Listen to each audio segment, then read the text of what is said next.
La cérémonie d'investiture du président de la République s'est imposée comme rendez-vous d'envergure à la fois solennel, symbolique et porteur d'espérance. Au stade de l'unité de Kintélé, le décor était à la hauteur de l'événement. Une mobilisation exceptionnelle, marquée par la présence remarquée d'une dizaine de chefs d'État et de gouvernement, de représentants de haut rang, ainsi que d'anciens chefs d'État, dirigeants, signe d'une reconnaissance diplomatique et d'un ancrage institutionnel fort. L'arrivée de Denis Sassou Nguesso a donné le temps.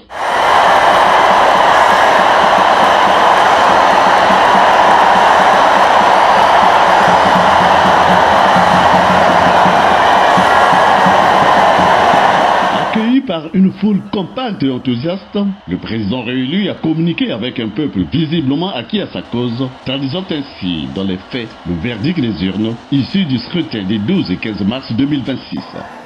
Dans le respect du protocole républicain, l'exécution de l'hymne national a ouvert la séquence officielle, suivie de la revue des troupes.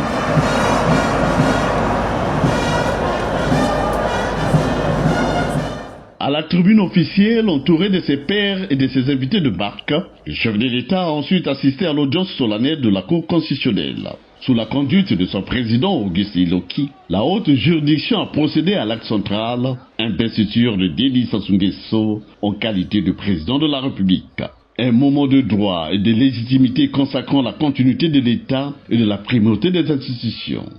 Devant la nation et le peuple congolais, moi, Denis Sassou Nguesso, président de la République, je jure solennellement de respecter et de faire respecter la Constitution et de défendre la nation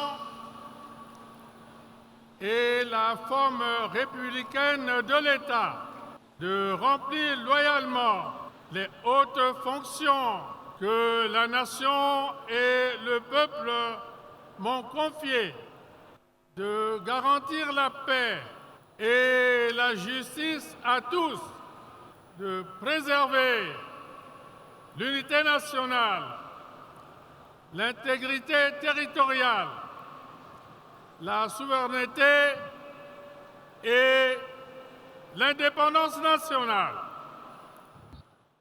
Le cérémonial s'est poursuivi avec le traditionnel salut de 21 coups de canon, expression ultime de la souveraineté nationale et du respect des traditions républicaines.